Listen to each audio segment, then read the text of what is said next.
welcome to the Crimson Anchor Ministries podcast. This is your host, Austin Morris. If you are wondering why such a weird title for a podcast such as Crimson Anchor, well, it comes from Hebrews chapter 6, verses 19 through 20, where it talks about how Christ is our hope and our anchor. And so I just put the two together, the crimson blood of Christ and how Christ is our hope and anchor, and put the two together.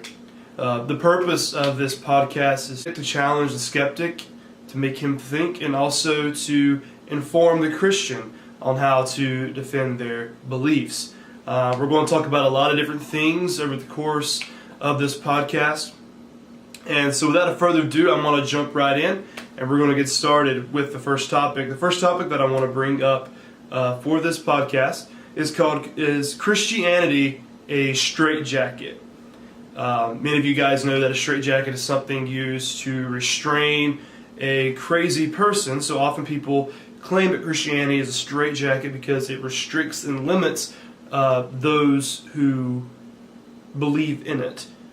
Last year I had to read a book for one of my classes called The Reason for God by Timothy Keller. And in this book he basically gives an apologetic view of why there is a God. And in one of the first chapters, he talks about how Christianity is often viewed in our society as a straitjacket and how it limits people to fully bloom into their whatever capabilities they have. They believe that it is a straitjacket in the sense that it is culturally binding. They believe it is a straitjacket because it makes a power play and bullies other religions. And they believe that absolute truth is the enemy of freedom. So first, let's start with that. Is absolute truth the enemy of freedom? First, let's define the term absolute truth. Absolute truth is something that is true at all times, in all places, no matter the circumstances. For example, there are no square circles. There's no such thing as a square circle. That is a hard point to argue because how many people have seen square circles? I haven't, I don't know about y'all. Gravity exists on Earth. It's hard to argue that gravity does not exist. You jump up and down, you can clearly see that gravity is hard at work. You fall down the stairs, you definitely know that gravity is working. Water and food are necessary for survival, and another good example, one cannot go weeks without food and water because you will definitely die. We live in a society that is dominated by relativism. So another term to define, what is relativism? It is a doctrine that knowledge, truth, and morality exist in relation to culture, society, or historical context and are not absolute. For example, I could say that the New York Yankees are the best baseball team to ever exist because of our long-running history and 27 World Series pennants under our belts. But that claim is sadly relative because other people think that their teams are better. The case for saying that the Yankees are the best team is only relative to Yankees fans and people maybe outside of that circle. It's the same way if you say that a certain movie or a certain TV show is the best of all time. That too is relative because it may be relative to you and to some other people, but not for the entirety of the world. Unlike gravity, which affects everyone, and not to mention the necessity of eating and drinking water and food.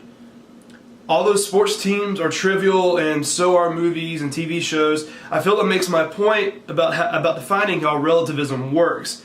In society today, we have taken things that should be considered absolute truth, like gender, how many genders there are, the family, and even bathroom signs, and we have taken them and we have made them relative. To make the statement that all truth and everything is relative and left up to each person to define is a self-defeating statement. It either includes itself or it excludes itself. If it includes itself, that means that the statement is not always true. But if it excludes itself, it is implying an absolute by saying that absolutes don't exist. You make the argument to someone that there is only one God, and a person says, well, yeah, that may be the case for you, but it's not the case for me. That is liberal relativism at its finest. In our society, because of liberalistic belief, this liberalistic belief of relativism, we say that it is okay to be whatever you want and identify as whatever you want. It is perfectly fine for people to identify as something they clearly aren't because truth is relative. You create your own reality and your own perception of reality, therefore it is okay to be whatever you want to be. And society shouldn't judge you for that because it's true to you. Society then allows anyone to create a fantasy version of itself, a true alter reality, which is nothing more than a lie, and truth is an enemy to be feared and ridiculed. Freedom comes not just from knowing the truth, but knowing where the source from that truth comes from.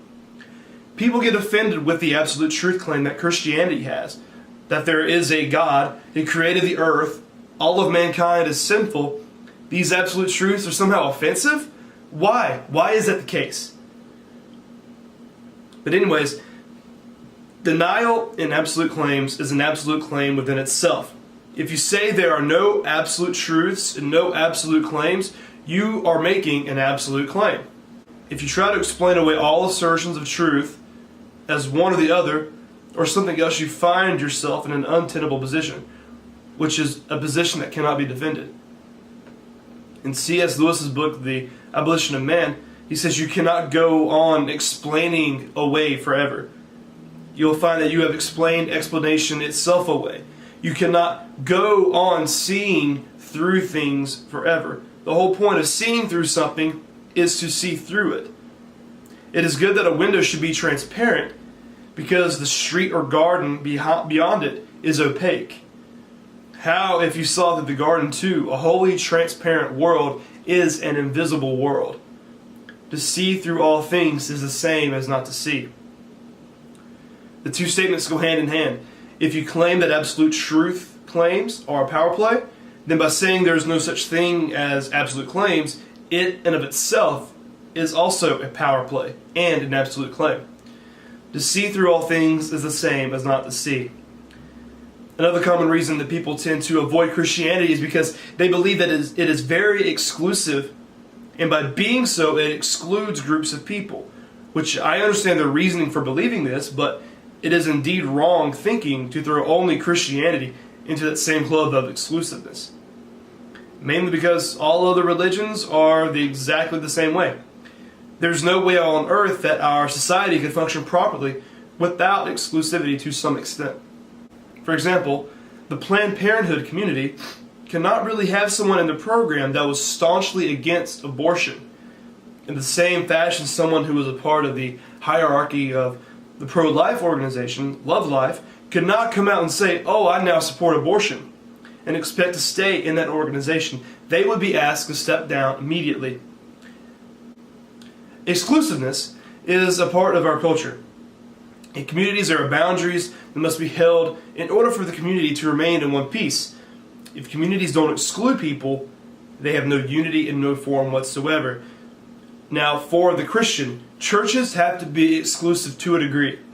We cannot let people who are not saved serve in the church. We cannot let people who are knowingly living in sin to serve in the church because that is detrimental. And if your church is allowing that, then they are either way off base or they are not practicing proper church discipline. Paul gives us boundaries and limitations on those who can serve in the church, those who can lead in the church, especially pastors, elders, and deacons. For example, overseers must be above reproach, the husband of one wife, sensible, respectable, not an excessive drinker, etc. In order for the church to function, there has to be this form of excluding people who don't need to be in positions of authority or in volunteer spots because their way of life contradicts what the Bible teaches. Now, for the Christian individual, it is not okay in your everyday lifestyle to exclude people who are lost or just not like you. You in of yourself are not a community. You are a person. Your goal should be to befriend the lost person, show them Christ, and be a witness to them in hopes that the gospel becomes vivid and true to them, and so that they believe and have a chance to be a part of this great community we call the church. Granted, churches and church people are not perfect. Like a pastor once said, churches are a hospital for the sinners, not a museum for the saints. Churches are a place for people to learn how to become more like Christ. But that is a tangent for another time. Look to our example, Jesus.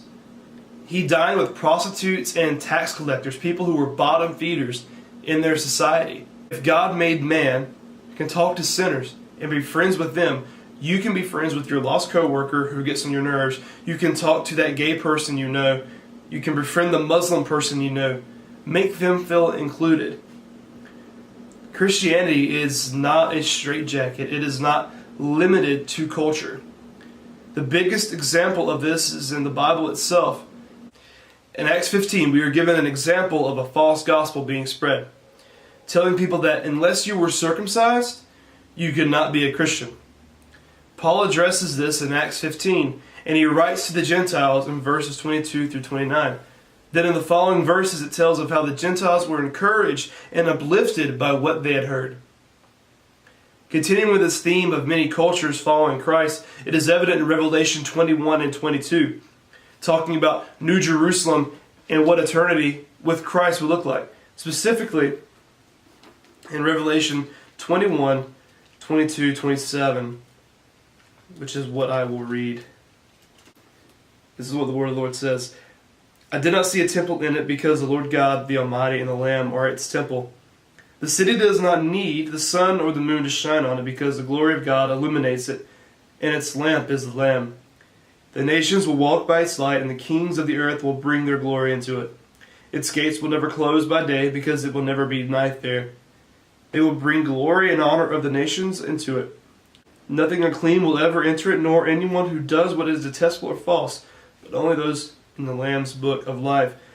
We get this picture of the nations. They will bring the glory and honor of the nations into it. This gives us a picture of an idea of every nation and every tribe and tongue will be present when Christ returns. Also, I'd like to point out Revelation 7, chapter 9, talking about the multitude from the Great Tribulation. It says, after this I looked, and there was a vast multitude from every nation, tribe, people, and language, which no one could number, standing before the throne and before the Lamb. They were clothed in white robes with palm branches in their hands. This is what kingdom diversity looks like. Christianity is not a straitjacket, as you can see, because it includes people from every tribe, every tongue, every nation, and of every language imaginable in it. So, there's no such thing as a Christian culture. Christianity adapts based on the culture that it is put into.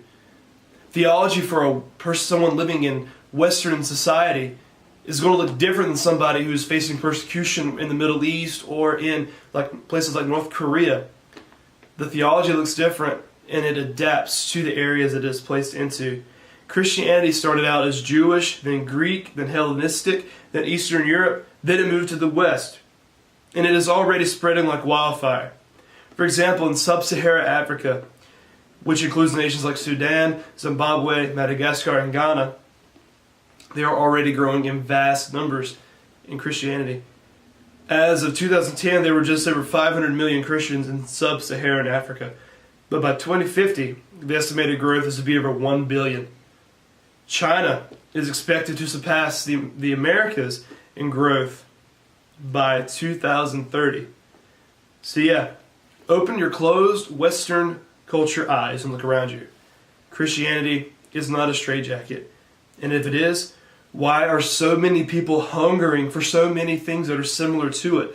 Just like Islam, Mormonism, and so on. There is something that is inherently within us that desires to worship something. It's just twisted because of our fallen nature. If Christianity is a straitjacket, why are so many people becoming Christians every single day by the thousands or millions? So in conclusion, I hope that I have made my point.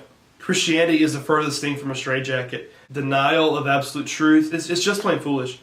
How exclusiveness is impossible to avoid in our culture, how Christianity adapts and grows with each culture, and how the Christian should respond in light of these things.